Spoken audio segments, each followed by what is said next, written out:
Voy a copiar a Sebastián, era el que estaba con contacto con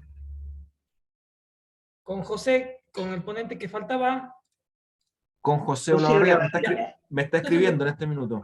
Ya, le voy a pasar el enlace porque a lo mejor esté con algún enlace equivocado. Entonces, ahí le envío a usted. Perfecto. Ese está, ya, se lo mando por WhatsApp. Ya, por favor, muchas gracias. Un segundo. Acá está.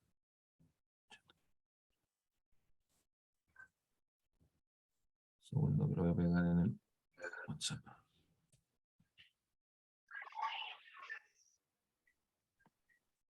Muy bien, vamos a comenzar entonces con la mesa número 20, que se titula Debates teóricos sobre género y masculinidad. Va a tomar la palabra José Olavarría, investigador independiente de Chile, exponiendo la ponencia Reflexiones sobre órdenes de género, mandatos culturales y masculinidades en América Latina. Escuchamos, José. Muchas gracias. Agradecer a los organizadores del coloquio el que hayan aceptado la ponencia. Lo segundo, por supuesto, saludarte a ti y a otros miembros, compañeros y compañeras de la mesa. Y yo voy a leer mi presentación en honor al tiempo, porque quiero de alguna manera precisar decir. Y voy a presentar voy a compartir una pantalla con la presentación. Así voy en eso.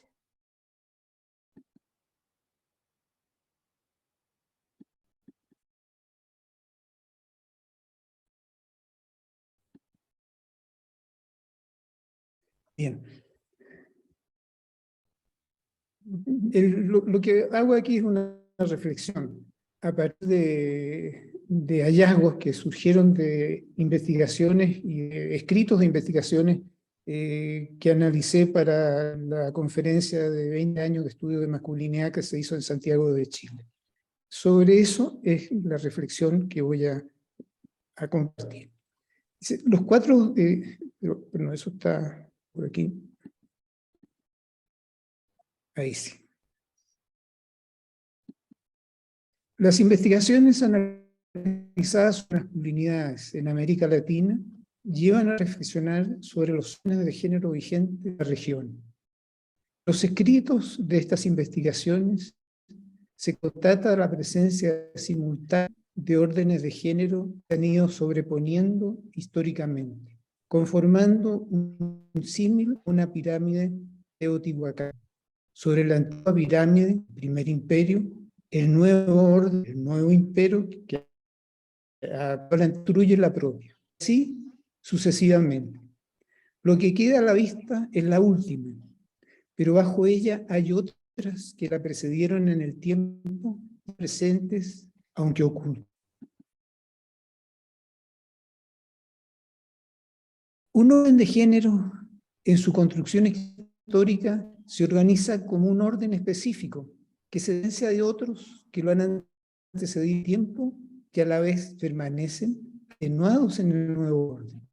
Cada orden de género tiene su versión, en norma, construye e interpreta los cuerpos de hombres y mujeres, configura lo masculino, lo femenino y la familia, impone mandatos que se incorporan a la subjetividad identidad que se hombres y mujeres. Modela las relaciones interpersonales, sustenta las instituciones sociales, culturales y económicas, e informa las políticas y el uso de recursos colectivos y públicos.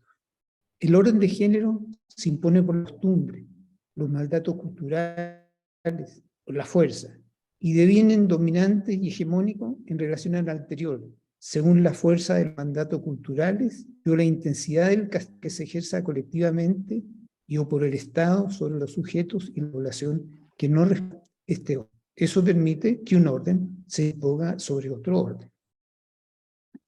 Los atributos que distinguen a los varones están sostenidos y reforzados en mandatos culturales que son internalizados y les señalan tanto a hombres como mujeres lo que se espera de ellos y ellas. Los atributos y mandatos expresan esa configuración de masculinidad de la que es su referente y patrón con el que se comparan y son comparados. Para la heteronormatividad, que ha estado presente en los 4 órdenes más atenuados en el primero, como veremos a continuación, más fuerte en los siguientes, para la heteronormatividad, la mujer y lo femenino representan el límite, la frontera de la masculinidad, lo prohibido e inaceptable. El hombre que pasa a ese límite se pone a ser estudiado como no perteneciente al mundo de los varones, siendo marginado, tratado como inferior, como mujer. La fuerza del mandato evita que esta manera de ser hombre se transforme en lo natural. Los hombres son así. El resultado es la invisibilidad del poder de los varones sobre las mujeres y de algunos hombres sobre otros. La invisibilidad permite las relaciones de poder, el uso de recursos también de poder por los hombres y la reproducción del modelo gracias a la dinámica de lo no existente. Los órdenes de género vigentes que se observan en los estudios. A lo menos 4 órdenes de género se trasladan y funden y conviven en América Latina. La base estaría en la de los pueblos originarios, que variaría según etnia y cultura, que siguen estando presentes, que han también tenido cambios mundos, 500 proceso de colonización. Pero es el primer orden originario al cual la invasión y trata de alguna manera de transformarlo, destruirlo, está y sigue estando. Sobre la base el orden invasor extendió durante la colonia hasta del siglo XX, conociéndolo como orden tradicional. Es la herencia durante la colonia y durante los primeros años de la independencia, de la y de la población vivía en aquellas zonas que habían sido otorgadas al aquel que hubiera sido, tuviese el beneplácito de que tiene la autoridad en el fondo. ¿Ya? Los anteriores, el orden de la sociedad moderna, capítulo industrial, aún presente. Esta sociedad moderna fue la que nosotros vimos con mayor fuerza durante los primeros años de masculinidad. Y después de un tiempo nos dimos cuenta que era parte de un proceso donde se había impuesto a los órdenes anteriores, pero que ya en los años 90 y en los 2000 ya no estaba siendo de alguna manera la dominante, sino que la crítica, la crisis que expresan muchos de los hombres en las entrevistas que se plantean, está apareciendo una nueva situación, que es de la década de los 70 del siglo pasado, cuando surge, cubriendo las anteriores, del neoliberalismo y la globalización, cubriendo las otras, pero siguen estando presentes las otras. Para finalizar, los hallazgos y evidencias de las investigaciones comentadas al inicio de la presentación visibilizan especialmente la crisis del orden de género de la sociedad moderna y el capitalismo industrial del siglo XX, ese que ordena las relaciones entre hombres y mujeres, lo masculino, lo femenino, lo privado y lo público. Este orden, hegemónico en las identidades y relaciones de género, sustentó y aún se sustenta en el sexismo, el heterosexismo, la lesbo-transfobia, la heteronormatividad estuvo y está en el centro de sus mandatos. Los estudios analizados de diversas miradas comienzan a mostrar la tensión, discontinuidades y quiebres de este orden de género, y surgen nuevas preguntas sobre la que se está construyendo, sobre qué se está construyendo del 30. Los 4 órdenes de género están en alguna medida vigentes en Latinoamérica. Se confrontan, redefinen e intentan ser dominantes de las otras configuraciones. A pesar de las crisis de los órdenes de género de la sociedad tradicional, la sociedad moderna e industrial, el orden que se ha construido en los últimos 40 años, persiste el género y las relaciones de subordinación. El metaorden, el patriarcado, no ha transformado definitivamente las relaciones entre hombres y mujeres, los propios hombres y las propias mujeres. Por el contrario, los hombres siguen controlando el espacio público, han visto agotado el espacio privado, especialmente de la crisis del estado de bienestar. Eso sería todo. Muchas gracias. Espero haber sido prudente con el tiempo. Sí, muchas gracias, José de la Barría, muy interesante tu aporte. Efectivamente ha sido prudente con el tiempo, así que ahora vamos a escuchar la ponencia de Fernando Bayotto Botton, de la Universidad Estadual de Piauí, en Brasil, que va a exponer un trabajo titulado Pensar críticamente las masculinidades por un diálogo entre Butler y Connell. Te escuchamos entonces, Fernando. Bueno, muchas gracias Irene, muchas gracias a los demás y al evento que aceptó y charla acá. Les agradezco muchísimo y desde ya pido excusas por mi castellano, no es lo mejor. Es una alegría grande estar acá y también voy a tratar así como nuestro colega de mantener el tiempo. Entonces, quisiera yo compartir acá alguna presentación. Acá. Creo que es grande, ¿no? Sí, sí, se ve muy bien. Gracias, gracias. Mi ponencia se llama Pensar críticamente las masculinidades, entre Butler y Connell. Yo soy historiador y soy docente en la Universidad Estadual de Piauí, que es de Nordeste, en verdad. Mi empieza criticando lo que se llama, o que yo llamo, las masculinidades adjetivadas. ¿Qué serían? Serían como trabajar empíricamente y filosóficamente con solo adjetivos como, bueno, se llama la masculinidad por virilidad, fuerza, brutalidad, potencia, impulsividad, violencia, intolerancia, de una manera muy crítica. Se encuentra en muchos trabajos de muchos textos académicos la reflexión de la masculinidad sin un presupuesto teórico por detrás.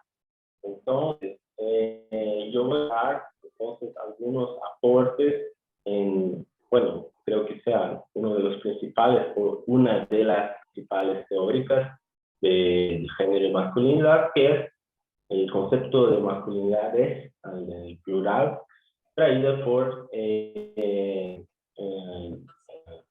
Connell, ¿sí? Antes Robert, ahora Raywin, ¿no? Y para huir de esa trampa teórica, Connell mantiene la interpretación de la masculinidad como un objeto empírico, así que va a buscar en la realidad, en las prácticas sociales, la esencia, digamos así, de su concepto y la amplía, la deja más grande la conceptualización porque crea distintas categorías. Entonces hay la masculinidad hegemónica, las masculinidades que son distantes, que se apoyan en las hegemónicas. Entonces hay un rol de relaciones. Pero en nuestro análisis, Connell sigue con la ausencia de un sustantivo, o mejor, concepto predefinido de lo que sería la masculinidad en nombre de lo que llamamos de identificación, y que modelos predefinidos de masculinidad, sus investigaciones. Así que tampoco piensa mucho, que mantiene en órbita, todo va a orbitar, todo va a quedar involucrado en la función entre lo hegemónico y lo contrahegemónico o lo suprahegemónico. Entonces, pensando en esto, refletimos, yo en verdad estoy haciendo esta crítica acerca de solo la primera Connell, o mejor, la época de Robert Connell, que escribía más a los fines de los años 90 del siglo XX, ¿no? Y se crea acá un método de construir un sustantivo empírico post-fabricado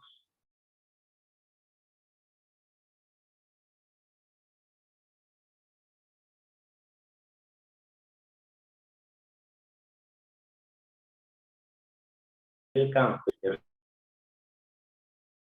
las prácticas, crear entonces un sustantivo que es empírico y digamos que solo refleje las prácticas, pero no haya una formulación previa, ¿no? Y el riesgo es encontrar en las prácticas efectos y cristalizar estos como se dice, fundir más duro, ¿no? Estos efectos en local social de género. Entonces, quizás se cree una label, un tag de masculinidad a partir de fenómenos como hegemonías, supremacías, machismo, violencias, pero que esta masculinidad, por estar siendo dictaminada, de estar siendo hablada de ella, se consolide entonces como en el campo del real y no el resultado de una investigación. Entonces, comprendemos que en las primeras investigaciones de Connell encontramos la masculinidad muy acercadas al concepto de identidades, así como parte de acciones sociales que son muebles, tienen estas conceptuaciones específicas, ¿no? Que crean categorías, subordinación, hegemonía y como una otra mirada, otra perspectiva de esta posibilidad, traemos acá la crítica a la cristalización de las identidades por la incorporación de los procesos lingüísticos a partir de la teoría de género de Philip Butler. Para esto, traemos la principal de sus conceptos, que es el concepto de performatividad, que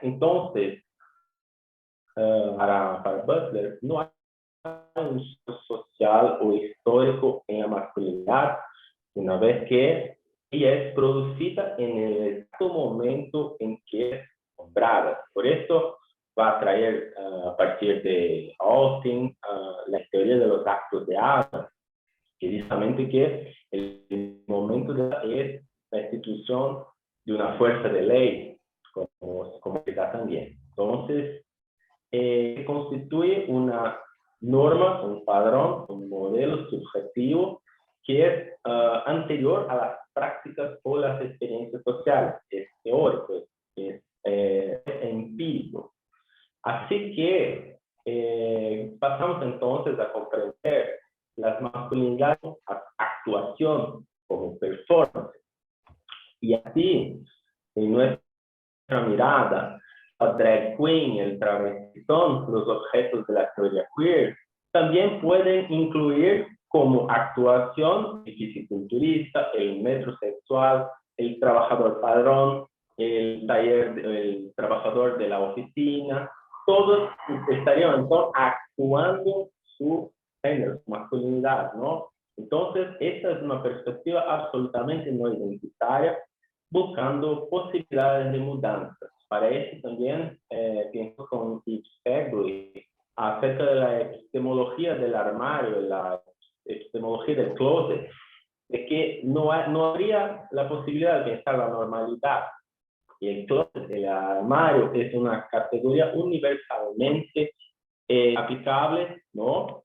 Y es muy, muy interesante porque se crea a partir de la represión. Entonces, en nuestra teoría, en nuestra idea, tendremos que sacar la masculinidad del closet, sacar la masculinidad del armario, comprendiendo entonces como una desesencialización de las vivencias masculinas y adjetivadas. Bueno, tenemos que volver a Connell en sus reflexiones más recientes, que trabaja sí con la transmasculinidad, y relativiza muchos esencialismos. Se acerca mucho de las transexualidad.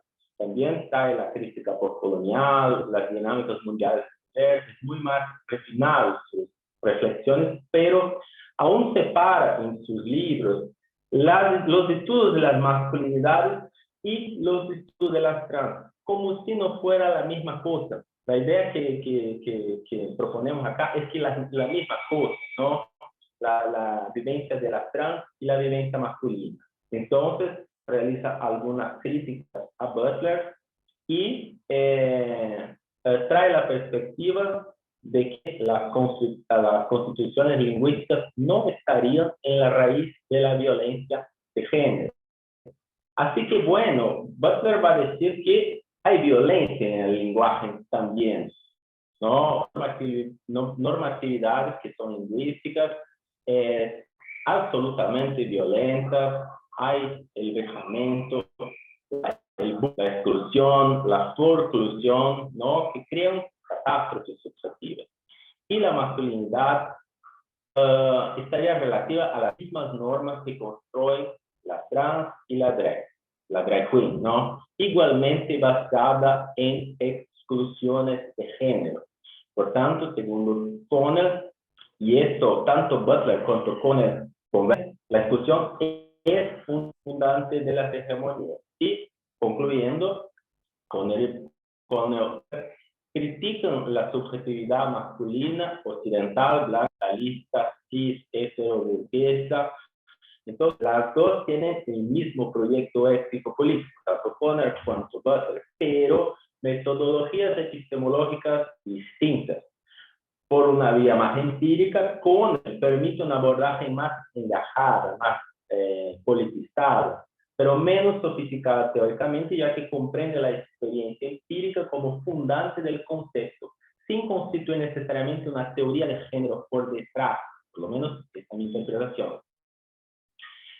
Al otro lado, Butler trae una vía filosófica que permite una abordaje más reflexiva, más teórica, buscando comprender los presupuestos subjetivos para la cuestión de la noción y del concepto de masculinidad, pero menos adscritas a las praxis y por el mismo tiempo más general. Bueno, les agradezco, pido excusas si el tiempo, estoy disponible para la discusión. Muchas gracias.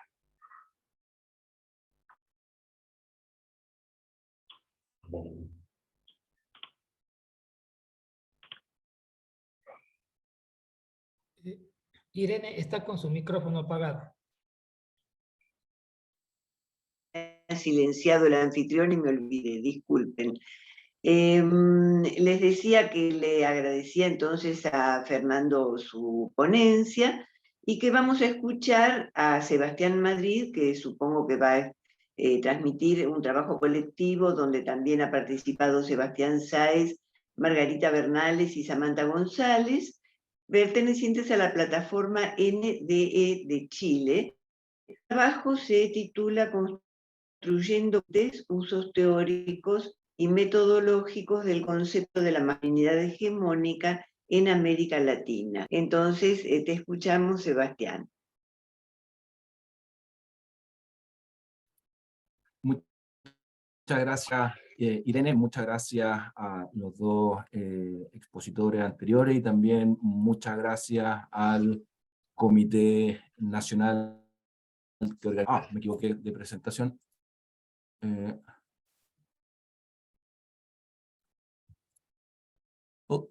Disculpe,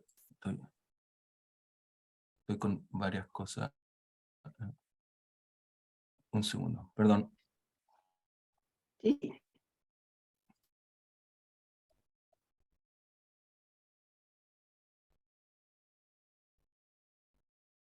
Acá está, perdón.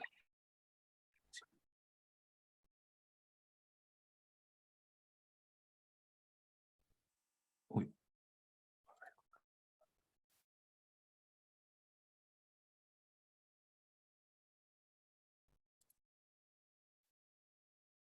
Ahí está. Perdón.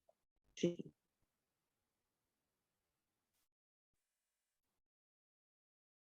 Algo. Uy, perdona.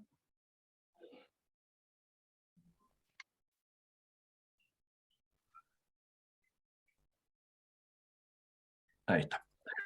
Ahí sí, ya. Ahí encontré la correcta, ¿no? Disculpen este Ok.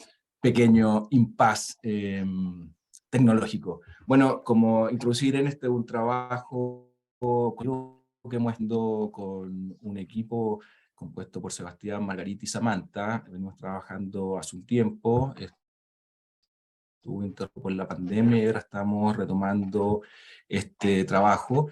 Y es sobre cómo en América Latina se ha ocupado el concepto de masculinidad hegemónica de Raymond Connell, al cual ya hizo alguna referencia Fernando. En nuestras conversaciones pues, veíamos que muchas de las discusiones que se dan en el norte global a veces llegan de manera distinta al sur global, y discusiones que se dan en el sur global básicamente no llegan al norte global. En espíritu tratamos de analizar cómo se usaba este concepto, y para eso queríamos volver un poco, voy a retomar alguna idea de qué es lo que es el concepto o cómo se define el concepto de masculinidad hegemónica por Connell, como señala que no es un tipo de carácter fijo, el mismo siempre en todas partes, más bien una masculinidad que ocupa una posición hegemónica en un modelo de relaciones de género, una posición siempre disputable. Acá hay varios conceptos muy importantes para ver qué es lo que es. Es una configuración de práctica, y por eso no encarna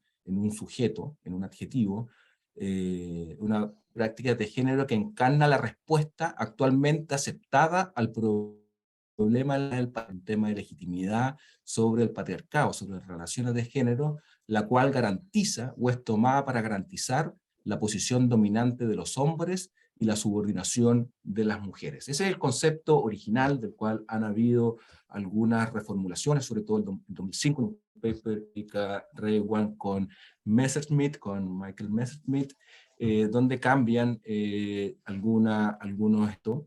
Y en este sentido, esta revisión nos muestra que la pregunta que hacía Fernando sobre cuál era el sujeto de la masculinidad hegemónica es la pregunta empírica de esta vertiente de investigación, porque la pregunta empírica es quién encarna esta configuración, quién encarna en un momento determinado, en el tiempo y en el espacio, la respuesta a la legitimación del patriarcado, hace que la dominación de los hombres permanezca a pesar de los múltiples movimientos, feminismo y muchas de política por la igualdad de género, sí implicando ideas de género, y no solamente un binomio masculinidad hegemónica contra hegemónica, sino que una multiplicidad de masculinidad, donde en la cúspide está la masculinidad hegemónica, pero existen otras, las subalternas, las marginalizadas, las cómplices, las decoloniales, entre otros, dentro del modelo teórico de Connell. Tiene este carácter relacional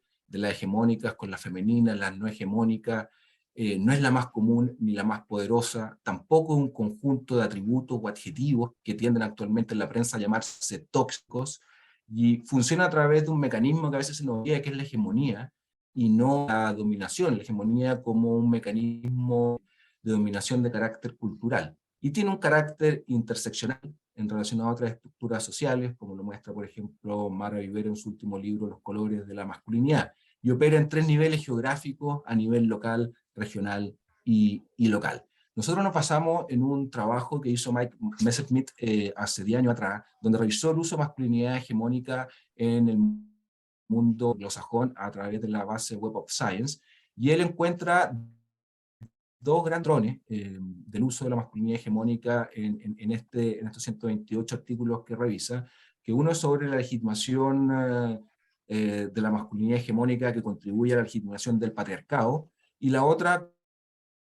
como adjetivos, característicos o atributos masculinos, y luego da algunas direcciones promisorias dentro del mundo anglosajón, como las mujeres que cultivan la masculinidad hegemónica, aquella masculinidad hegemónica que es contrastada o desafiada, y el tema de la influencia y la globalización en las masculinidades y no hegemónica en la periferia. Nosotros ¿qué hicimos? Tratamos de replicar para la realidad americana un estudio similar, pero en Science, donde la mayoría de las publicaciones son en inglés, sino que en las bases locales, como son LaTeX y Cielo, en las publicaciones entre el año 2005 y 2020. 2005 porque es el año que se publica Repensando el concepto de masculinidad hegemónica, y el 2020, que era el último año que teníamos cerrado cuando empezamos a trabajar esto, el 2021, buscamos esas palabras claves con esos criterios de exclusión. La base final fue de 46 artículos, que le hicimos un scope review, que en el fondo no es tan sistemático como una revisión sistemática, pero busca indagar en conceptos, relaciones entre conceptos, a partir de la construcción de 26 fichas, donde íbamos buscando el uso que le daba al concepto de masculinidad hegemónica, si es que era legitimación, rasgo u otros, y las variantes que habían. Evidentemente un trabajo como este tiene limitaciones, no incluimos textos en portugués como los de Fernando, y hay otros en revistas portuguesas que son muy interesantes. No incluye textos publicados en otro formato. Acá la versión de conocimiento es muy distinta que en el norte global, porque hay mucha literatura gris, mucho libro editado y menos revistas específicas del tema, y evidentemente excluimos los años que están fuera de este rango. ¿Qué encontramos? Que hay un uso progresivo del concepto en las revistas publicadas. Predominan algunos países notablemente por sobre otros, donde el país de origen del primer autor son generalmente trabajos de carácter empírico, donde hay poca discusión teórica sobre el tema mismo. Son basados en métodos cualitativos, principalmente técnicas individuales, donde domina la entrevista biográfica, la historia de vida. Los primeros autores son hombres. Bueno, es bien curioso, un campo que, al menos en América Latina, fue impulsado por mujeres como Teresa Valdés, Norma Fuller, Mara Vivero, Irene, entre otras personas. Es de carácter territorial, más bien local y regional, hay poca referencia local. Y una cosa que nos llamó la atención es que 17 artículos no citan en ninguna parte a los trabajos de Polen en sus publicaciones. Vamos a hablar de eso después. ¿Qué encontramos nosotros? Que al igual que en el mundo anglosajón, la legitimación del patriarcado a través de la masculinidad hegemónica predomina, pero acá hay variantes en el sentido que no es un conjunto similar, sino que se distinguen trabajos donde esa subordinación se ve en hombres y mujeres, solo en mujeres o en hombres. Esto es bien distinto en el mundo anglosajón, sobre todo la idea entre masculinidades subordinadas principalmente por temas sexuales, algunos que tienen carácter masculino y hubiera un 6% no clasificable. Hay algo que transita todos estos artículos, que es la conversación entre la masculinidad hegemónica y lo que nos contaba Pepa al principio y su contribución, la idea de la masculinidad referente a través de los mandatos culturales. Me voy a referir a esto al final. Entonces, para ir terminando, hay un uso progresivo del concepto de masculinidad hegemónica en este conjunto de pesados, pero en una menor medida, que es incluso en un periodo menor de tiempo. El principal uso es sobre la legitimación del patriarcado, sin embargo, no solamente enfocado en la subordinación de las mujeres, sino que también de otros hombres, y esto se hace a través de la explicitación de temas que quizá en el norte global no son tan visibles en la vida cotidiana de lo y la investigadora, que es la violencia de género y su relación con la forma o los patrones hegemónicos de experimentar y de vivir y practicar la masculinidad.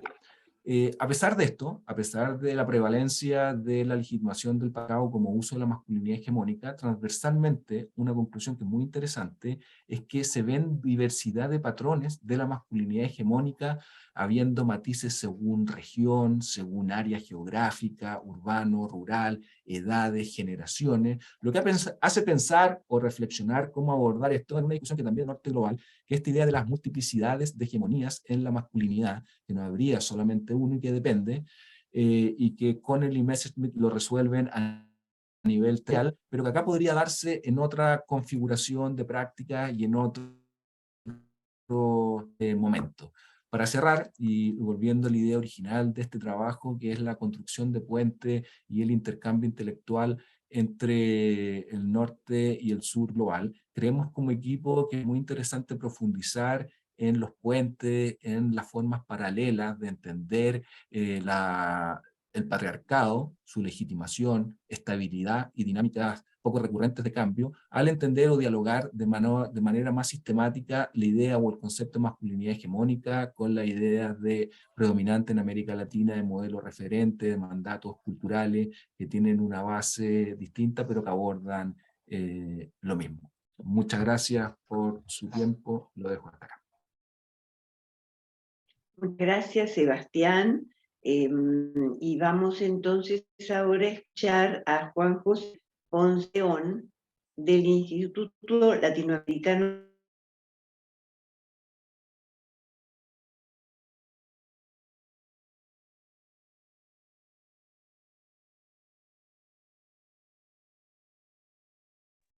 Hola a todos, agradecerles en primer lugar por el espacio y por la relevancia ético-política de las reflexiones en las que estamos. Y bueno, simplemente quería compartir esta imagen. Estas reflexiones de este tiempo provienen de este artículo publicado en la revista interdisciplinaria de estudios de género del Colmex. Y en definitiva, el planteamiento desde los estudios críticos animales que busca revisitar las masculinidades hegemónicas pone en el centro de la discusión el problema del especismo.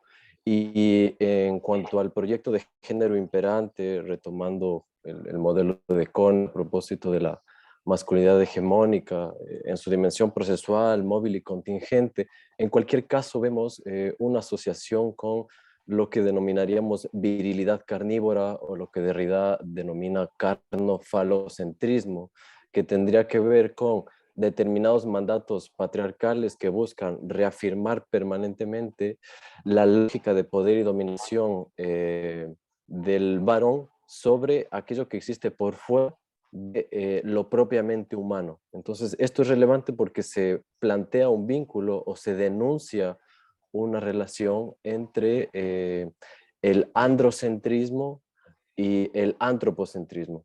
Es decir, en ese orden de ideas, esa construcción normativa de lo humano, de lo exclusivamente humano, tendría que ver con una configuración de un varón blanco, heterosexual, racional.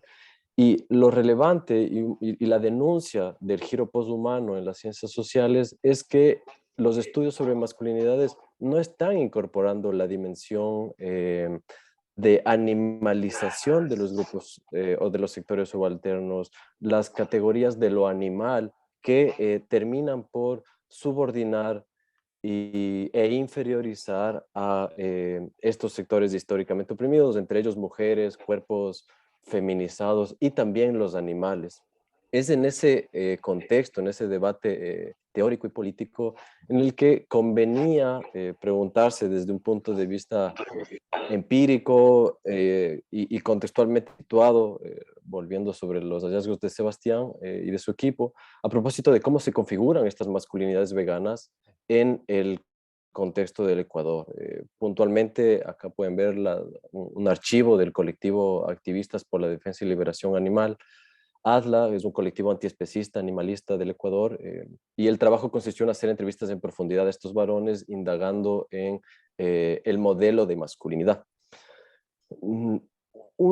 Un hallazgo relevante tiene que ver con la noción de subordinación y es cómo estos varones quedan relegados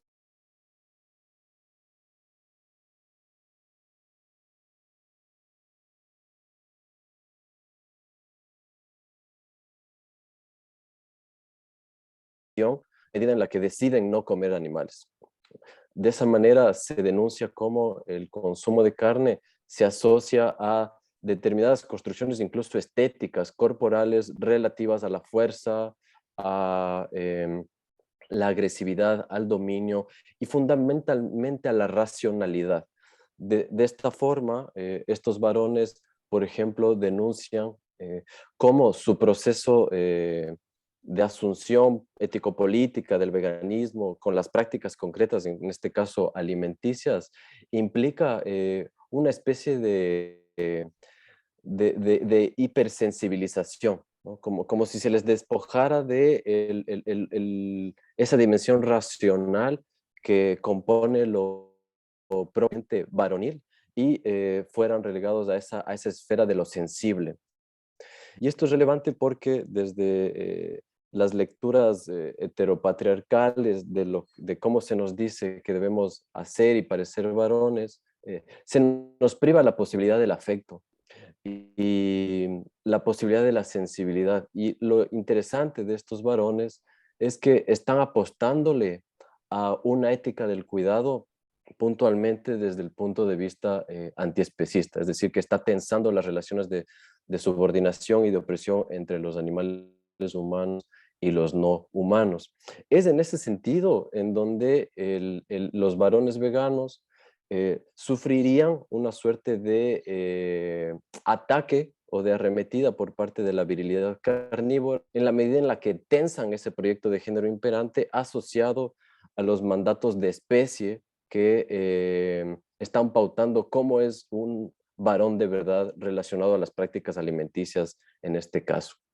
Eso en cuanto a lo hegemónico. Luego, conviene señalar también las porosidades, las grietas, esa dimensión heterogénea de estas masculinidades veganas, a propósito, por ejemplo, de ciertos dividendos patriarcales o de lógicas de complicidad que también se encontró en la investigación y que además los movimientos feministas han denunciado al interior de los animalismos a propósito de prácticas sexistas o decía dividendos patriarcales en términos de cómo determinadas políticas o prácticas antiautoritarias, en este caso antiespecistas, pueden posicionarse como una suerte de, si se quiere, capital simbólico que permita acumular réditos políticos en estos espacios de los movimientos sociales. Esto quiere decir en lo concreto que estas masculinidades también podrían estar beneficiándose y operando bajo lógicas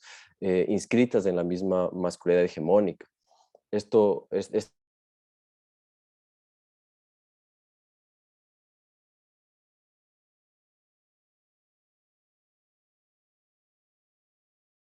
más bien se insistió en lo conflictivo, lo ambivalente.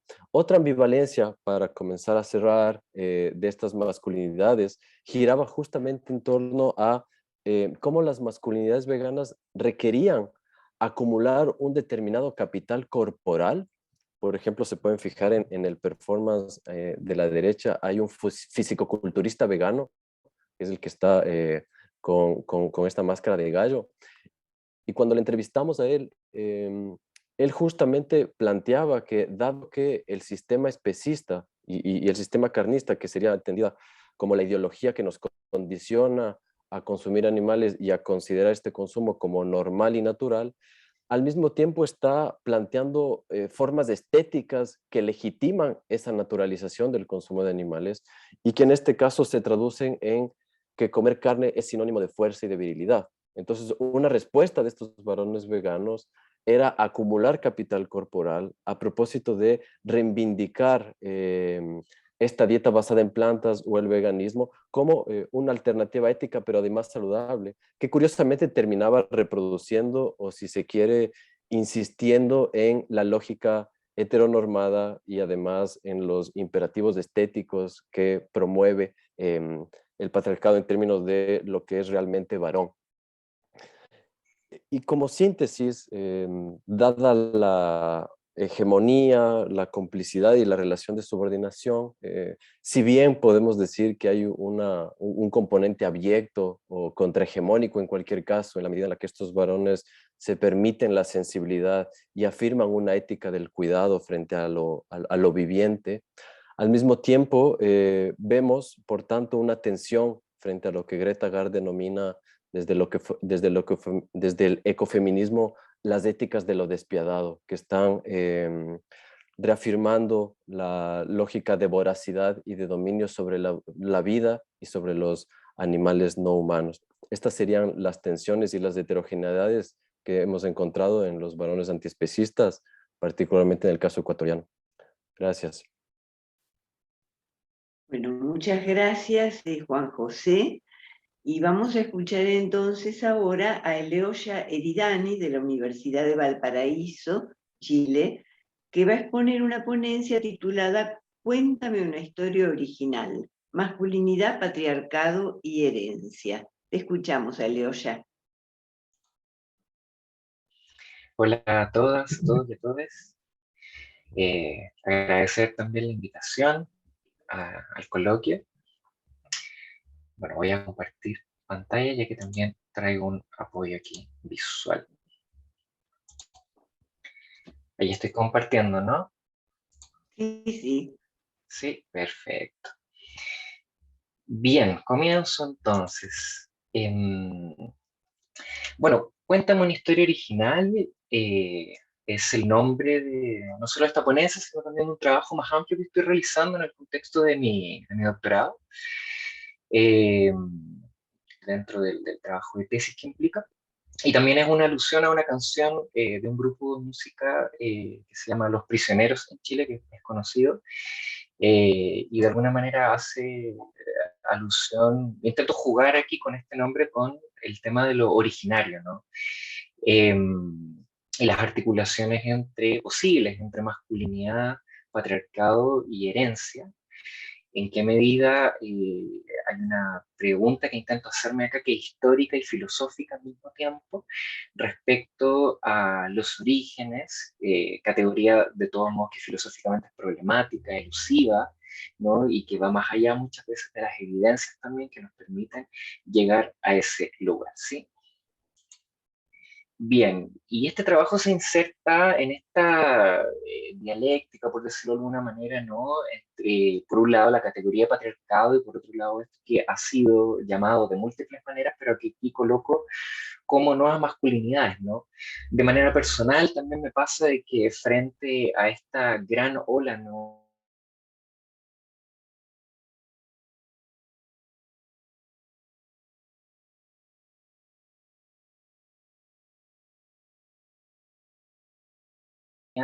Muchas sospechas.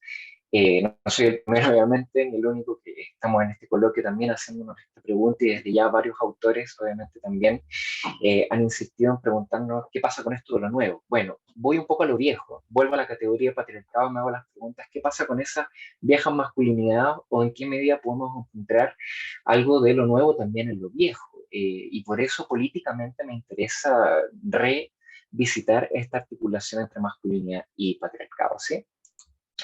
Para ello, solamente aquí voy a ofrecer una pequeña parte de este posible trabajo, ¿no?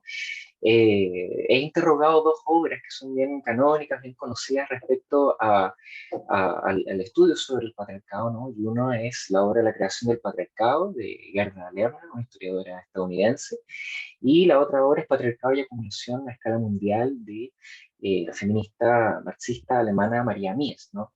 Me parece que son dos obras muy interesantes porque no solamente nos hablan del despliegue y el desarrollo del patriarcado a escala mundial, sino al mismo tiempo se tocan esos supuestos, esas hipótesis respecto a los orígenes, de manera tanto histórica, dando cuenta de las evidencias que hay detrás, pero también viendo que allí el tema de las evidencias históricas se acaba y es necesario entrar en una reflexión histórico-filosófica.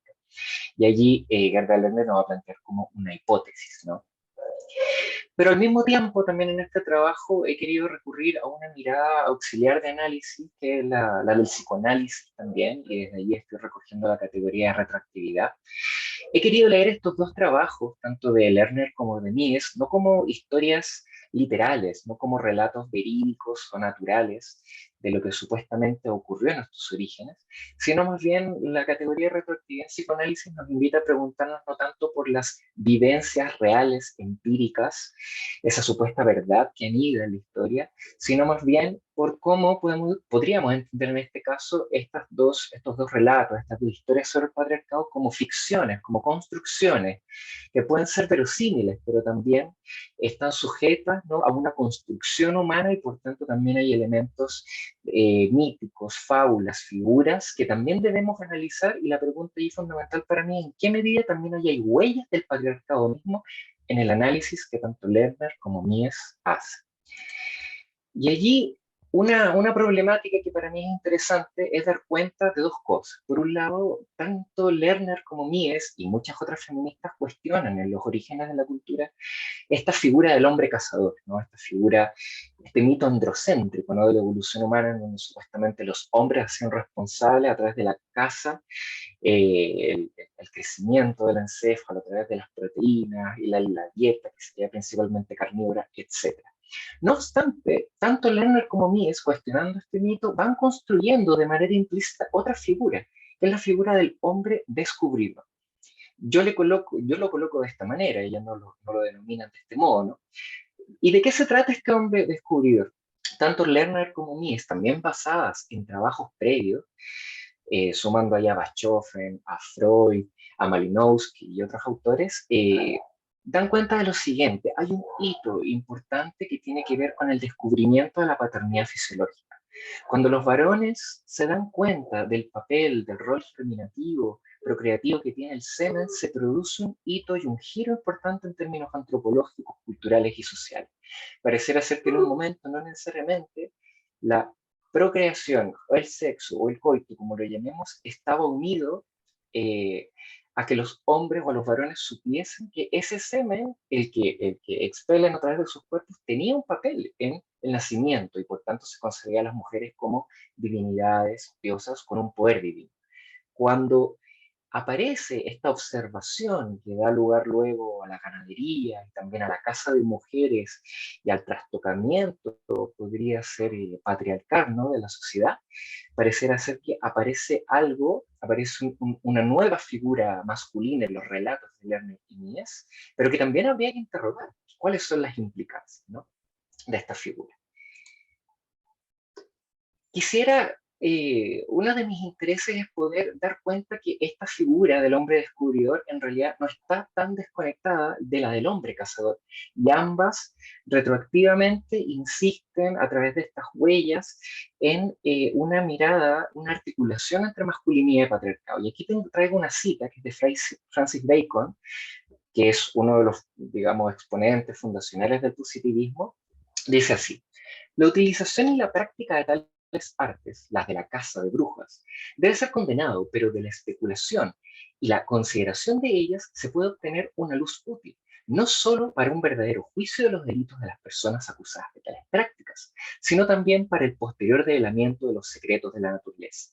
Tampoco un hombre debe ser escrupuloso en entrar y penetrar en estos agujeros y esquinas cuando la inquisición de la verdad es todo su objeto. ¿Qué podemos ver en esta cita? Podemos ver un ejemplo, y un ejemplo también mítico, inaugural, fundacional, en donde, por un lado, la caza, en este caso la caza de brujas, la caza de mujeres, que no está tan distante de la caza de animales también en este mito inaugural de la cultura humana, se enlaza con otro tipo de caza, ¿no?, que sería el descubrimiento científico, que da lugar al positivismo, al método, ¿no? Y es a través de este ejemplo, hay muchísimos otros, que me voy orientando hacia una categoría que fue propuesta por un filósofo francés que se llama Grégoire Chamayou, y él habla de lo cinegético, ¿ya? Lo cinegético tiene que ver con las artes de la caza, ¿ya? Y él propone realizar una, digamos, revisión, ¿no?, histórica de distintas prácticas de caza a lo largo de la historia humana.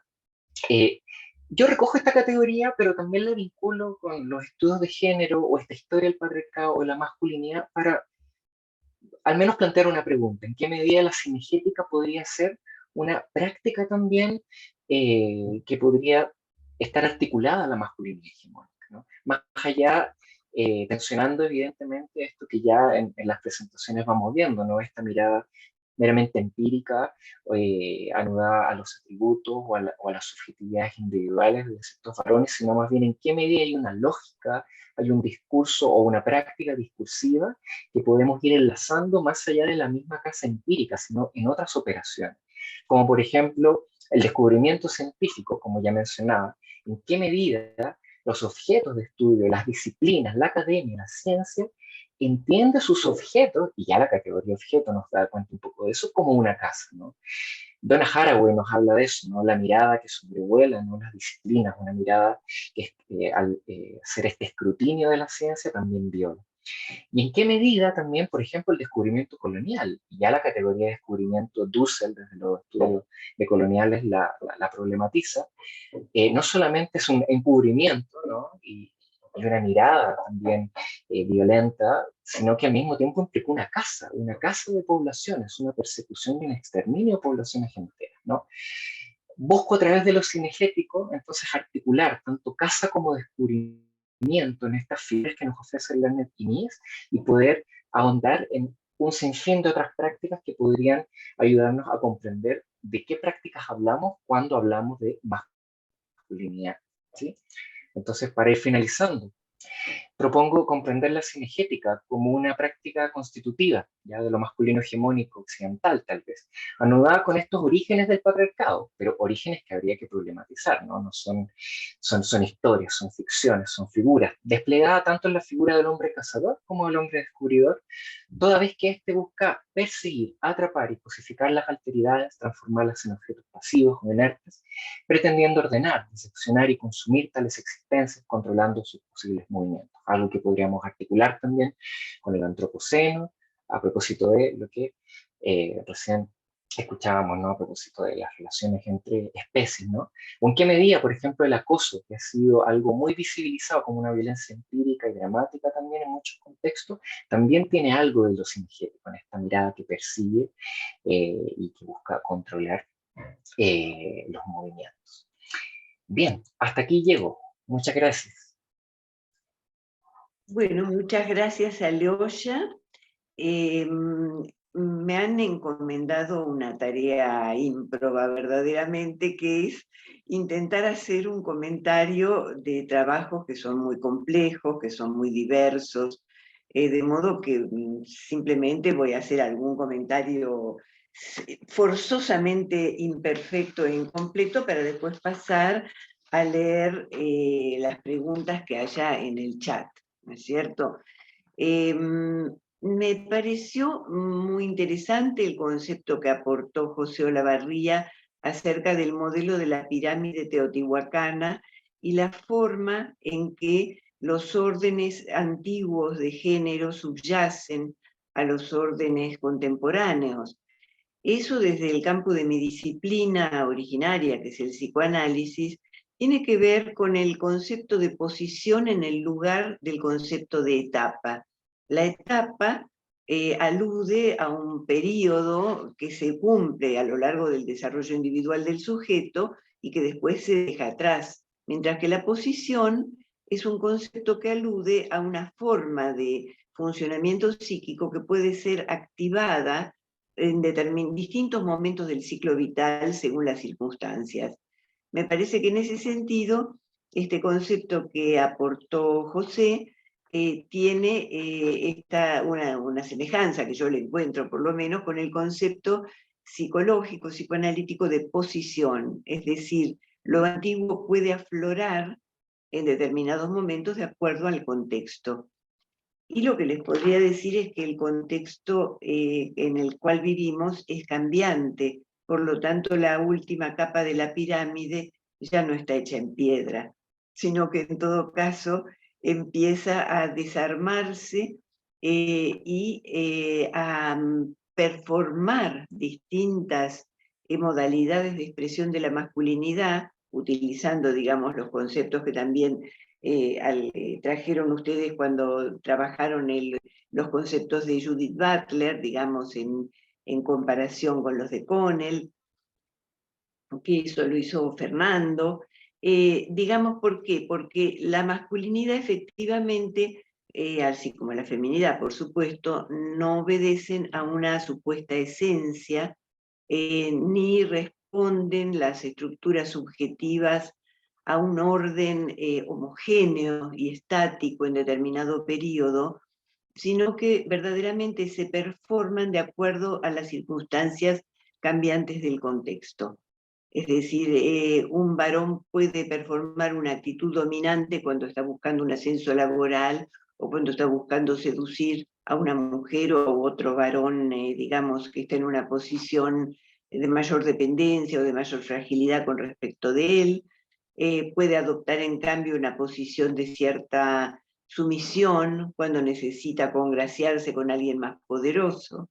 Es decir, todos performamos de alguna manera nuestras posiciones en el género de acuerdo con quién estamos y a cuáles son nuestros objetivos en esa interacción social en la que estamos involucrados, ¿no?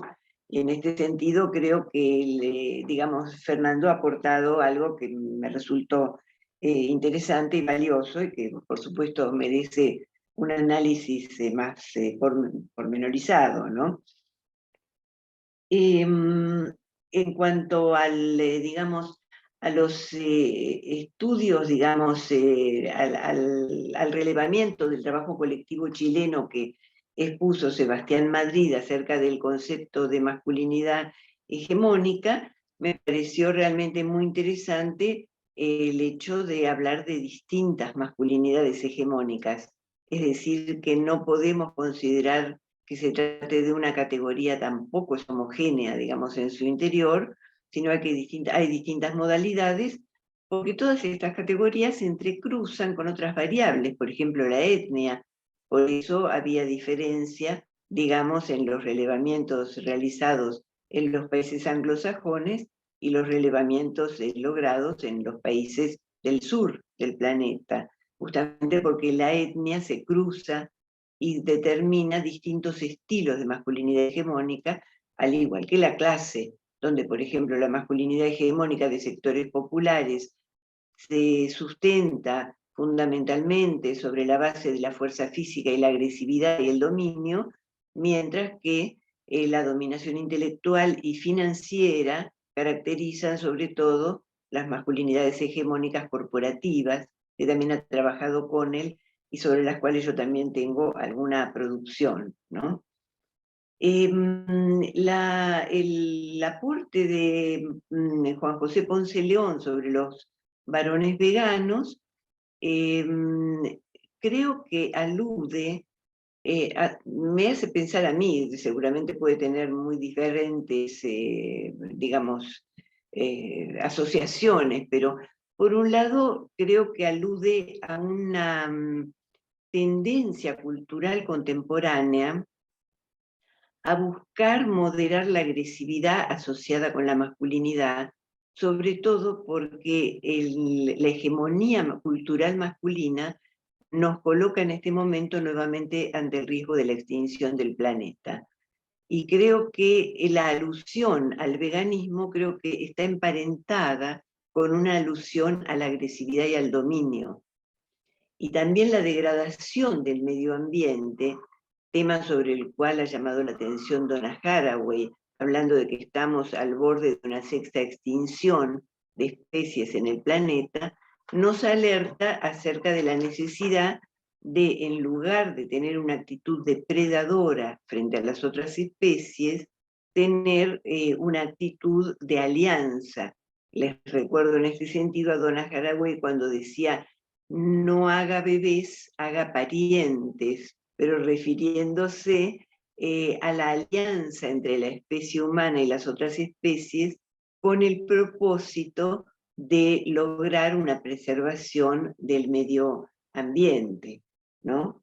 Y en cuanto al aporte que hizo Alyosha Eridani sobre el patriarcado, digamos, y la masculinidad, me pareció realmente muy interesante y le recordaría, por ejemplo, que Sherry Ortner, que es una autora que trabajó en una compilación temprana compilada por Michelle Rosaldo y también por ella, describió por primera vez que la dieta prehistórica había sido aportada fundamentalmente por las prácticas forrajeras recolectoras de mujeres y niños, es decir, que la idealización del aporte cárnico que realizaron los hombres prehistóricos para la encefalización de la especie, de alguna manera es también un relato mítico, digamos, idealizado, que podría tender a la legitimación de la dominación social masculina. Yo les finalizaría este comentario recomendando que enfaticemos fuertemente en otra clase de pirámide, digamos, si me permitís el préstamo que te tomo, José, que es una pirámide que articule distintos niveles de análisis, un nivel antropológico, cultural, un nivel ecológico incluso, porque en este momento un enfoque ecológico de los desafíos que enfrentamos como especie se hace imprescindible, junto con un nivel ligado a las organizaciones sociales, a los conflictos regionales y las tensiones por el poder, que influyen en las feminidades y en las masculinidades que se están construyendo. Piensen ustedes, por ejemplo, en este momento la crisis impensada, por lo menos para mí sorpresiva, de las mujeres iraníes desafiando al gobierno teocrático respecto de la utilización del velo, ¿no es cierto? Es decir, que hay que analizar todas estas tendencias en las relaciones de género en términos ecológicos, geopolíticos, sociales, pero también subjetivos. Y respecto de esto tenemos un desafío particular, aquellos que somos especialistas en disciplinas de la subjetividad, para no universalizar y esencializar nuestras categorías de análisis y no pensar que la subjetividad es la clave última que decodifica todas las experiencias, sino en todo caso ver a la subjetividad también como algo que se construye de forma variable en función del contexto. Bueno, eso es lo que se me ha ocurrido comentarles de momento. Seguramente cuando tenga la posibilidad de leer sus ponencias vamos a poder tener alguna conversación un poco más detallada. Y voy a pasar entonces, si a ustedes les parece bien, a ver el chat para leerles las preguntas y que ustedes las puedan contestar. ¿Les parece? ¿Estamos de acuerdo con eso? Bueno, los agradecimientos y las felicitaciones los voy a saltear, digamos, y lo mismo que las notificaciones de la organización. Claudia Benavides plantea que está de acuerdo en que se debe trabajar en la desfeminización de la maternidad. Sin embargo, también se debe trabajar en el rol del hombre como pareja o esposo, en dar autorización para el uso de métodos anticonceptivos. Y después sigue, es importante incluir a los hombres en los diagnósticos sobre maternidad. Sin embargo, el argumento de que no hay, es que no hay estudios que apoyen eso. Y continúa, sobre escuchar al padre al momento en que la mujer decide abortar, pero claro, finalmente después de tantos comentarios, Claudia Benavides decidió que estaba en una mesa equivocada. Disculpen, pero como no lo pude leer con anticipación, entonces todos estos argumentos que a mí me parecían realmente que tenían muy poco que ver con lo que habíamos hablado, ella se dio cuenta de que se confundió. Bueno, es un blooper esto. Hay una pregunta de María Alejandra Val para José Olavarría. Investigo sobre programas sociales de atención a la pobreza, de modo que en términos de Olavarría, estas intervenciones que se realizan en el cuerpo de los varones aparecen y generan emociones que corrompen la autoestima, mientras sienten que ya no son para su familia los proveedores exclusivos. ¿Podríamos decir que esto sigue en vigencia en un mundo en el que no todas las personas tienen trabajo? Al plantear esto en mis investigaciones, los sociólogos plantean que los varones ya no pueden ostentar esa posición. Si José, vos querés comentar algo sobre esta pregunta, y yo me fijo mientras tanto si hay algunas otras.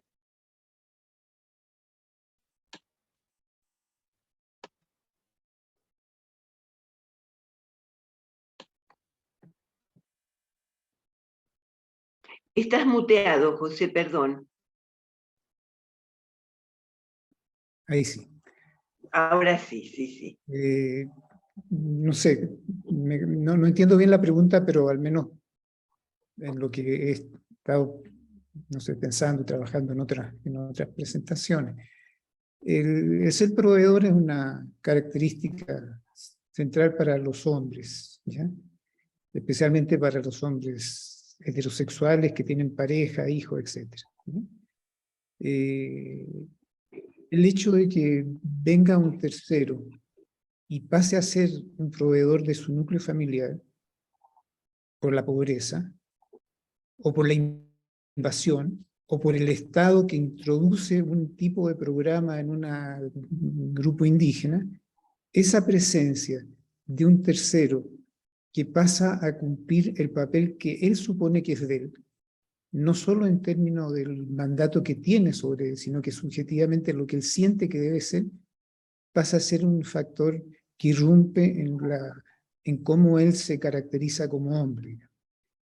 Y esa es una cuestión que hay que tener presente. O sea, ya hay estudios, me estoy acordando en dos estudios, uno de Rita Segato y otro de Norma Fuller en comunidades indígenas actuales, digamos, o actuales, presentes, cuando la presencia del Estado, que en definitiva viene a imponer un orden en sentido ya sea apoyando iniciativas microempresarias, o llámenlo como quiera, o un orden en el ámbito de la educación, esas situaciones suelen ser vistas por los varones de esos grupos, sobre todo los varones que tienen más autoridad dentro de esos grupos, como una intromisión en aquello que es propio de ellos. Y de alguna manera sienten que eso los debilita, los feminiza. Un caso que me acuerdo en este momento, una intervención que hubo en Perú, en el altiplano, ¿ya? Que era sobre precisamente la introducción de condones en las prácticas sexuales. ¿Ya? Y quien estaba haciendo eso era una compañera, una antropóloga.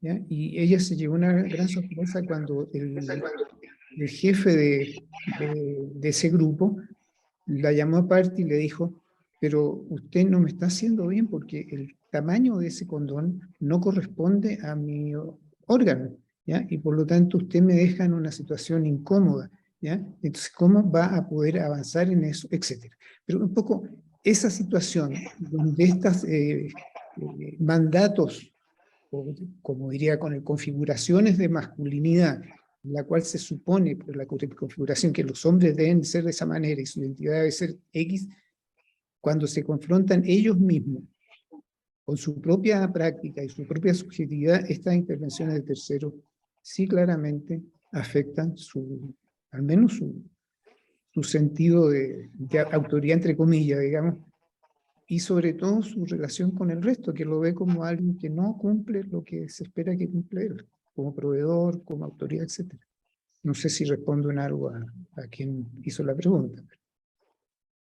Ahora, eso no significa que no tenga que haber intervenciones para pobreza, ni mucho menos, pero significa que tiene que haber un especial cuidado cuando se hacen. Claro, eso me parece importante, esta última aclaración, José, porque lo que es cierto, me parece muy correcta tu observación, ¿no? Pero lo que es cierto es que en este momento acrecen en todo el mundo las intervenciones del Estado donde asigna recursos económicos por el hecho de que, por la revolución tecnológica, que hace que haya mucha población redundante que no logra emplearse en el sistema y a la que hay que mantener con vida para evitar una especie de hecatombe o de catástrofe social a través de la entrega de asignaciones económicas. Entonces, ¿cómo se compagina efectivamente la vigencia subjetiva del valor masculinizante del trabajo remunerado con este nuevo sistema económico que obliga a los aportes económicos del Estado, ¿no? No sé si quieren comentar los otros expositores sobre este tema. Es solo una observación final.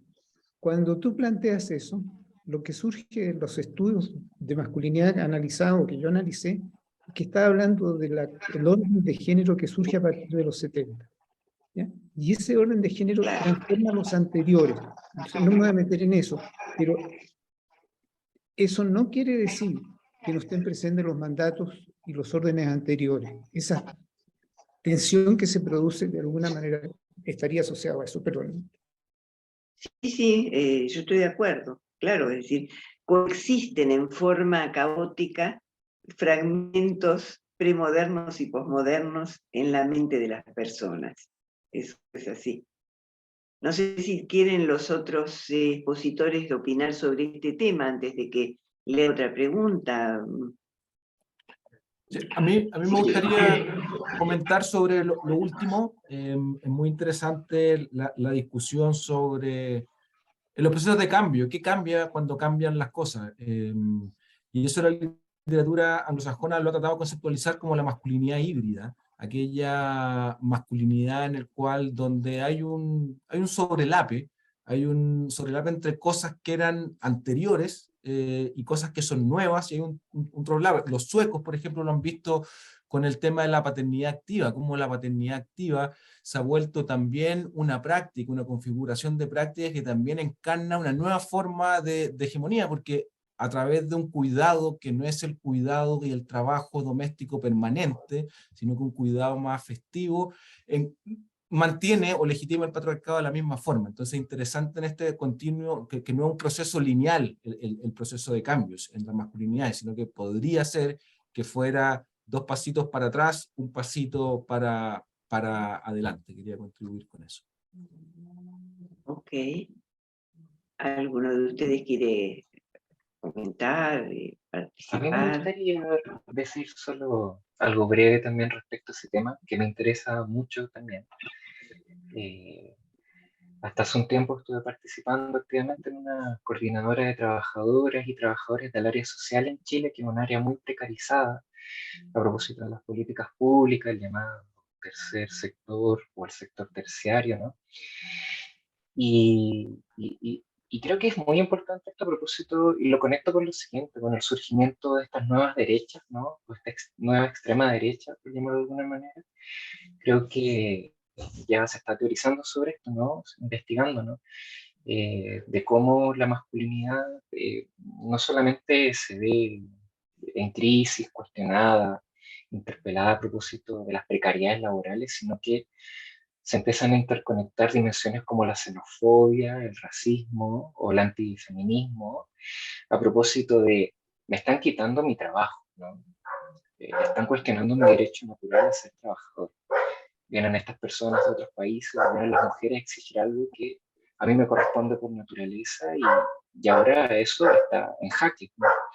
Creo que ahí hay un fenómeno no solamente importante, sino urgente de examinar de cómo esa crisis de esa masculinidad hegemónica, por llamarlo de alguna manera, está también prefigurando los nuevos horizontes políticos en el mundo, al menos ahora con lo que ocurrió en Italia, o está aconteciendo también en Latinoamérica.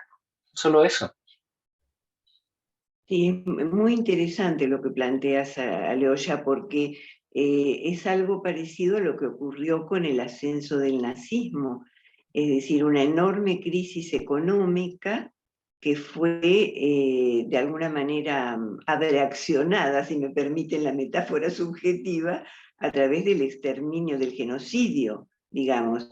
Es decir, que no, en realidad constituyó una enorme destrucción de recursos, el apoderamiento de los recursos de las poblaciones asesinadas y, bueno, como una explosión destructiva ante un problema que en ese momento se veía como irresoluble. Y efectivamente la masculinidad acorralada, que es lo que vos has descrito recientemente, digamos la masculinidad que se ve acorralada en cuanto a la pérdida de sus emblemas identificatorios básicos, como es la provisión económica, genera la simpatía por los neofascismos, por la xenofobia, la misoginia. Así que es muy interesante la observación. No sé si alguno de ustedes quiere hacer algún comentario. Fernando. Bueno, gracias Irene. Bueno, la verdad que acá estamos viviendo muy fuerte una ola de extrema derecha, tal como estás hablando, sí, con el bolsonarismo acá, y se siente muy fuerte esa propulsión de masculinidad, acerca de las ideas de familia y todo más. Entonces, muy pertinente eso habla. Me gustaría hacer 1 o 2 preguntas a Sebastián, que a mí me pareció genial su investigación y su charla también. Y me parece muy rico esas investigaciones metateóricas, digamos así, que hace toda una geografía de un concepto, ¿no? De la utilización de un concepto. Me encantó mucho. Y me gustaría preguntar, bueno, me parece que en las recepciones de las teorías de Connell, muchas veces, y esta es una pregunta acerca de su investigación, que acá en Latinoamérica estas recepciones son paralelas o se alejan de las lecturas feministas, en general, de las teorías de género feministas, que me parece que es un poco raro, pero los estudios, los men's studies, se alejan un poco de las teorías de género feministas y me parece que son necesarias acercarse, ¿no? Y la otra pregunta que te hago es acerca de una constatación que hiciste en su trabajo, acerca de la predominancia de discusiones empíricas con un poco de carencia de reflexión teórica acerca de la masculinidad, ¿no? Y te preguntaría entonces si es interesante o si te parece urgente, necesaria la posibilidad de la formulación o reformulación de una teoría de masculinidad, de género que traiga como enfoque el contexto latinoamericano. No necesariamente, no sé, importar o adaptar teorías mundiales. Me parece, pregunta más o menos en ese sentido, ¿qué te parece mejor? Le agradezco. Ok, entonces te escuchamos lo que quieras contestarle a Fernando, ¿sí? Sebastián. Gracias, Irene, por la palabra. Gracias, Fernando, por las preguntas. Primero, voy a partir por la última. Yo creo que, claro, efectivamente hay, teóricamente en América Latina, no solamente en los estudios de género, hay una exportación, a veces, no siempre, pero la mayoría de las veces, una exportación de teoría europea o norteamericana o del norte global, que muchas veces se ocupan críticamente. Hay varios, la sociología decolonial en América Latina ha cuestionado eso, en otras partes del mundo también. Los conceptos viajan y no siempre se instalan de la misma forma, y en ese sentido yo creo en los puentes, en tratar de construir. O sea, yo no creo que hay que tomar acríticamente el concepto de masculinidad hegemónica que fue producido en el contexto australiano a principios de los 80 y que ha sido reformulado en el tiempo, acríticamente. Yo creo que hay que ver también, y por eso propongo una conversación con la idea de mandato, la idea de la masculinidad referente. Yo creo que efectivamente América Latina tiene muchas variantes, matices, como lo recalcaba Irene en el comentario de nuestro trabajo, en términos de la etnia, la clase y marcadores centrales. Yo me centré en una práctica como es la violencia, a través de los feminicidios y otras prácticas que también son bastante distinguibles. Entonces creo que sí se puede hacer una conversación y puede haber un puente. Y respecto también, yo creo que hay una desconexión, no sé si en el mundo mundial, yo creo que es menos en otros lados, pero en América Latina, en temas de lo que es como la teorización o conceptualización de los estudios de hombre y masculinidades y la práctica en intervenciones. No siempre pasa eso, pero pasa. Estamos en un proyecto sobre prevención de violencia primaria de género en hombres, y el conocimiento de los hombres y mujeres que trabajaban en este ámbito en términos prácticos y los lenguajes que se ocupaban eran súper distintos de lo que estábamos nosotros, que estábamos más conectados en el mundo académico. Yo creo que ahí también hay otros puentes que hay que ir tendiendo entre la academia, la sociedad civil, y otras partes. La Tere Valdés, en un texto muy bonito, habla de los conocimientos éticos y de los conocimientos estéticos. El primero como un conocimiento más político y abocado al cambio social, y un segundo a reflexionar sobre lo segundo. Yo creo que hora de etis sintetizar todo y combinar ambas cosas. Yo creo que no pueden seguir. Entonces yo creo que hay puente entre lo global, el norte y sur, y puente entre lo teórico y lo práctico. Ambos necesarios. Muchas gracias, Sebastián. Si me permiten, voy a leer una pregunta que tenemos en el chat, que es una pregunta para Juan José. En el caso de la lucha antiespecista, ¿crees que al ser hombres antiespecistas los que asumen y apoyan esta lucha le quitan espacios de visibilidad e importancia a las mujeres que están en la misma? ¿Se reproducen estas lógicas que hoy se manifiestan en otras luchas sociales? Bueno, contesta entonces Juan José a este interrogante. Bien, gracias, Irene. Bueno, diría en primer lugar, desde los estudios feministas animales se ha planteado que definitivamente en términos estadísticos hay una preponderancia de las mujeres y personas, digamos, feminizadas en la ética del cuidado animal y en la defensa de los territorios. Esto también ha sido explorado tanto teórica como empíricamente desde los ecofeminismos y desde los feminismos antiespecistas.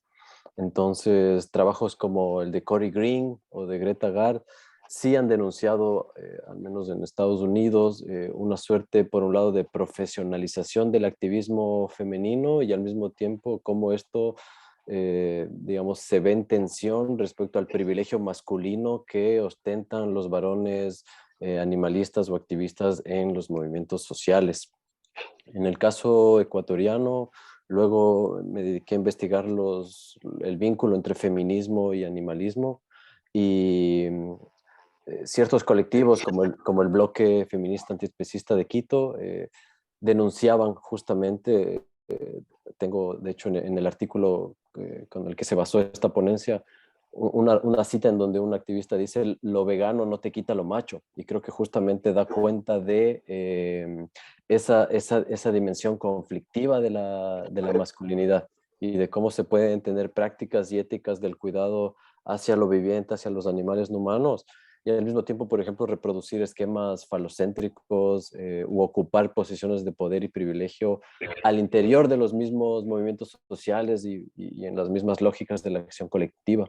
Entonces, diría que sí, y de hecho me parece que lo relevante de los estudios sobre varones es justamente tratar de develar o de traducir esas dimensiones porosas, ambiguas y ambivalentes que incluso están ocurriendo al interior de estas denominadas nuevas masculinidades, o en cualquier caso masculinidades subalternas o parcialmente contrahegemónicas.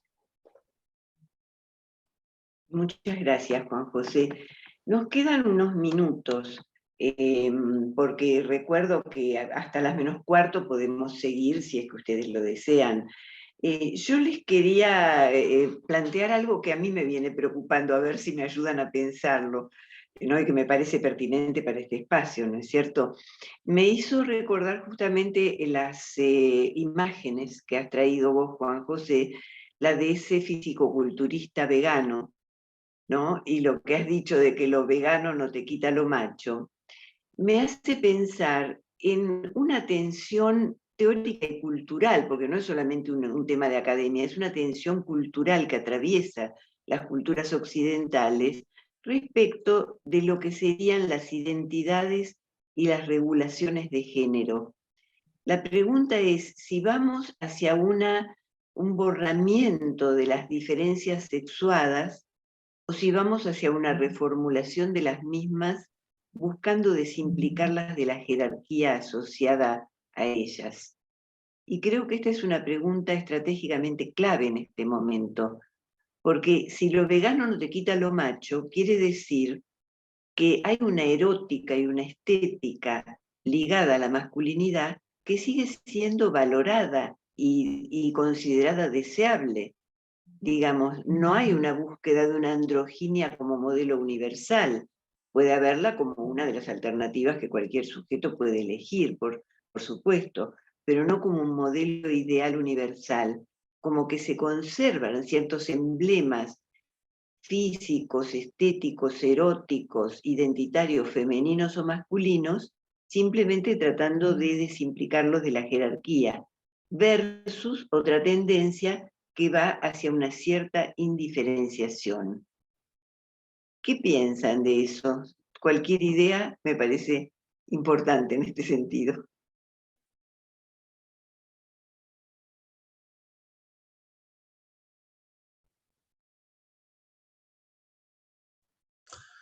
Bueno, Mira, Fernando, ¿no? Fernando, por favor. Sí, bueno, es muy breve en realidad y en realidad de ninguna manera intentando responder a esto, sino más bien como movilizándolo, ¿no? Me pasa que creo que es una interesante pregunta, ¿no? Y también creo que está bueno pensarlo geopolíticamente a propósito de cuáles son como las colonialidades actuales y las nuevas hegemonías que se van sosteniendo, desplegando, porque pienso, por ejemplo, pienso haciendo clases con estudiantes y ver las expresiones de género que hay, o pensando también en las nuevas culturas populares, ¿no? Y por ejemplo, en el papel de la música, que ha sido muy trabajado en relación a, por ejemplo, a masculinidades en Chile, el trabajo ahí pionero de Claudio Duarte en relación a los grupos subalternos de masculinidades que siempre están articulándose en torno a la música. No puedo no evitar cuando te escucho, Irene, pensar en el K-pop, por ejemplo, y pensar que el rasgo, la expresión de género, la imagen, ¿no? Sí es muy andrógina, ¿no? Si queremos utilizar esa categoría, o tal vez otras pueden ser mejores. No sé cómo se les llamará allá a esa expresión de género, y siento que de alguna manera es muy potente, no sé si hegemónica tal vez, pero disputa, ¿no? Disputa con otras imágenes, pero también a propósito de estas nuevas derechas de las que hablábamos, también hay un refortalecimiento de ciertas masculinidades hegemónicas que ya vienen de antes y renacen y refluyen, ¿no? Como en esta fotografía que nos comparte Juan José, que yo la vi, clavé mi mirada también y dije, vaya, qué interesante es esa figura, ¿no? Solo eso quería comentar. Ok, gracias, Aloysia. Ahora Fernando. bueno, es una provocación, entonces no tengo una respuesta cerrada, pero me parece que hay también una distinción entre lo que ocurre en los movimientos sociales y todo más, que el veganismo es una... Yo también hago parte del Instituto ILECA eh, Estudios Críticos Animales de Argentina, pero estoy en Brasil.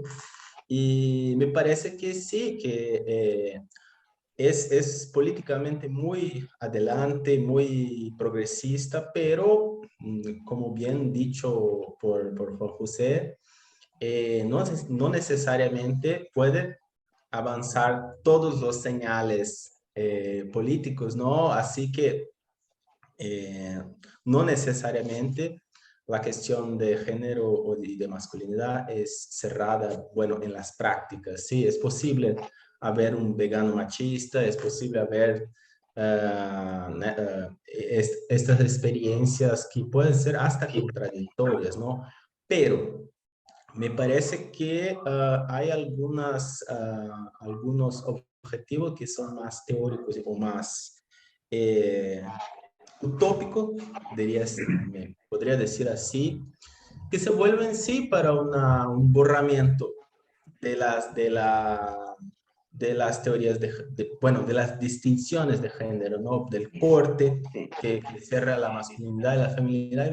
A mí me parece que exactamente en ese sentido hay esa propuesta, por ejemplo, de la teoría queer, de los estudios transfeministas, de los estudios culturales trans, en ese sentido, ¿no? Por ejemplo, con la drag queen, vestirse, cambiarse, volver a hacer otra cosa. Y en ese sentido, me parece que aún no se acerca como un horizonte cultural alcanzable, en mi visión, pero teóricamente y académicamente sí se puede, no sé, como mirar, como antever una posibilidad así. Me parece que sería muy interesante porque a mí me parece lo más radical posible que se puede alcanzar con una teoría de género. Entonces, no sé, es algo como una acercación de contestación. Muchas gracias por provocar esto. Gracias, Fernando. Yo no sé si es tan radical. Yo creo que lo más radical es lograr no sostener las jerarquías sin anular las diferencias. Porque si anulamos las diferencias, en mi país hay un dicho que dice: muerto el perro, se acabó la rabia, pero no tenés más perro. Es decir, si anulamos las diferencias para evitar las jerarquías, ¿dónde está la gracia? Pero bueno, Juan José está pidiendo la palabra. Sí, bueno, gracias por la provocación, Irene.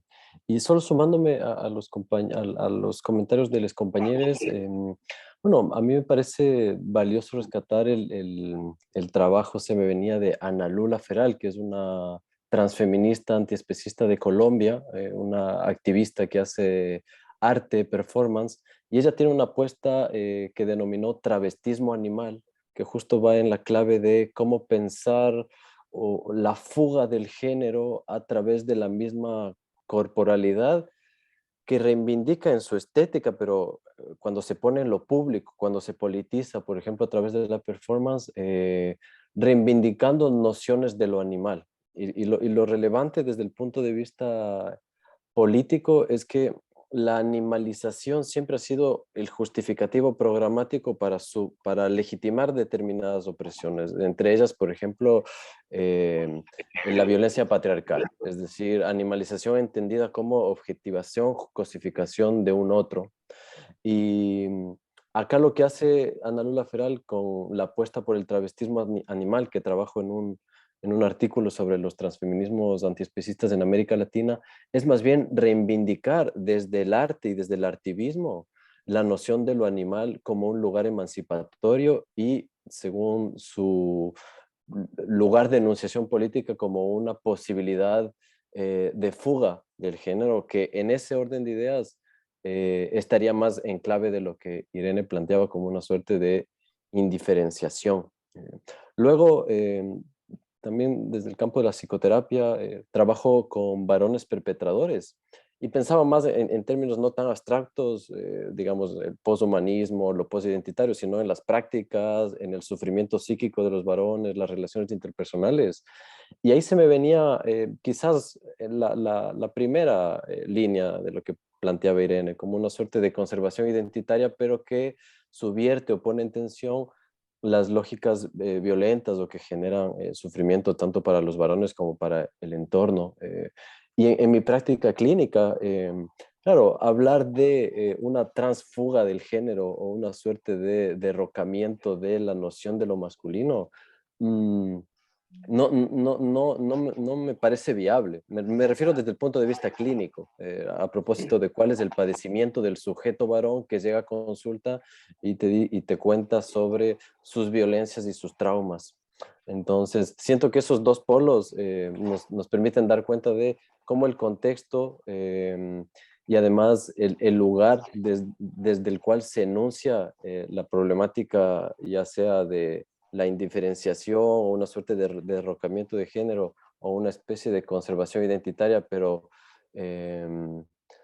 más saludable, nos permite como dar cuenta de esa misma heterogeneidad, ¿no?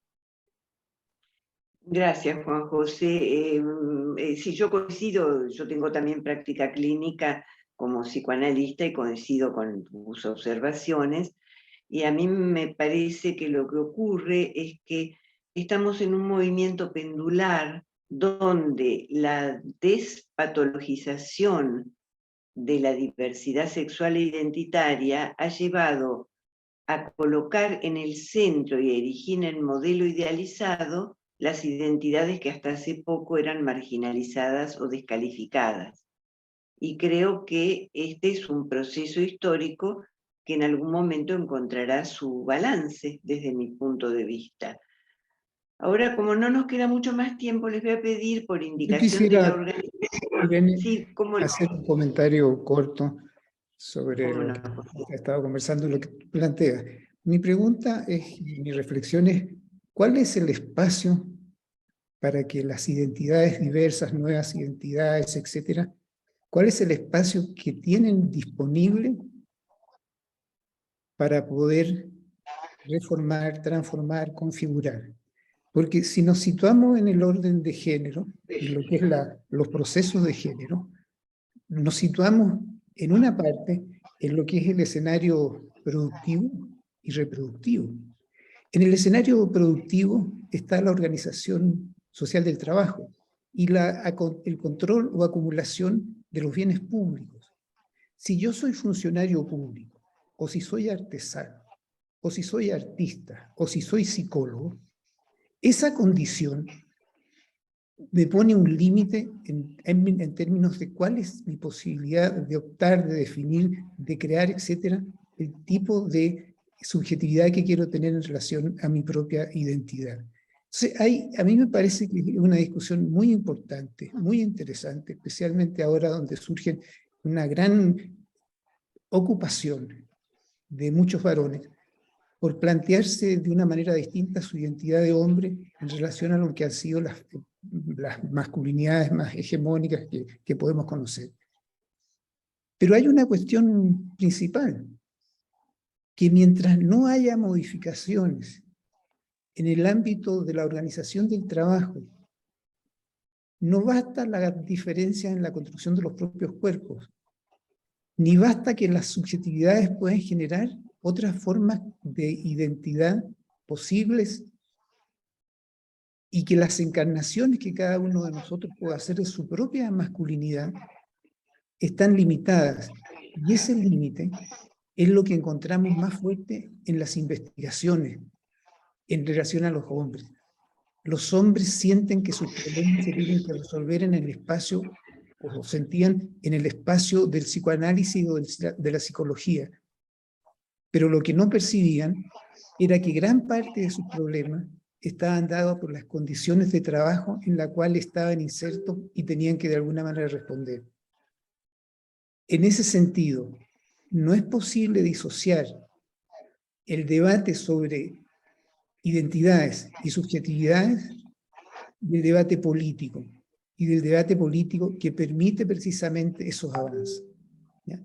Por ahora está todo muy bien, pero veamos qué pasa cuando se cambian las condiciones de la división del trabajo, o cuando se ponga en cuestión la corrupción que ha habido para apropiarse durante los últimos 40 años de gran parte de los bienes y servicios públicos. Y ahí entonces encontramos una situación demasiado tensa, fuerte y difícil de resolver si no hay una resolución de ese tipo. Ahora, por supuesto valoro el debate y soy parte de ese debate sobre las subjetividades, pero tiene límites.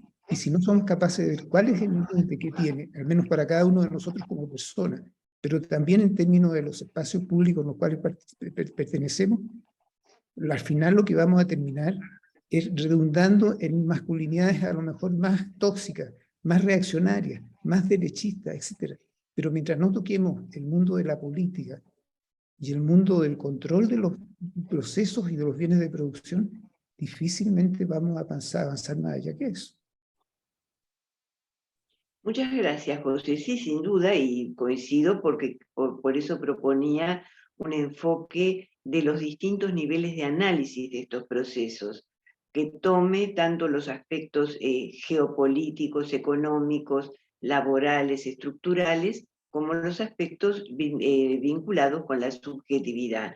Lamentablemente el tiempo es tirano y me pide la organización que activen las cámaras para poder sacar una foto del conjunto para la posteridad. Así que por favor, actívenlas sonriendo en lo posible. Y yo, mientras ustedes activan las cámaras y sacamos la foto, les voy a agradecer la participación y sus tan estimulantes aportes que nos han ayudado a todos a pensar.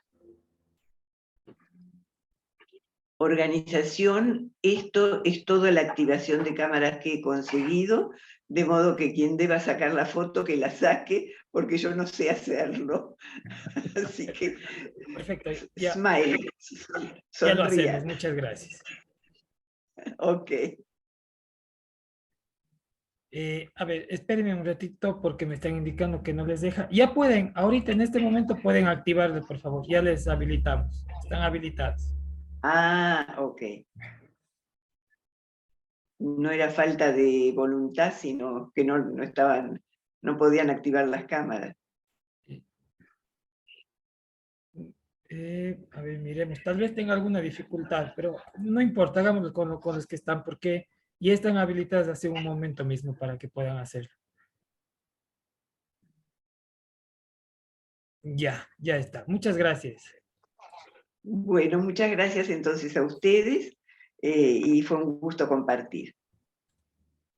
Muchas gracias. Gracias a todos. Hasta luego. Gracias a Adiós. todos. Gracias a todos. Gracias, A todos un y a gusto. todas. Chao. Y Chao, quedan chao. invitados a seguir en el Congreso, por supuesto. Gracias.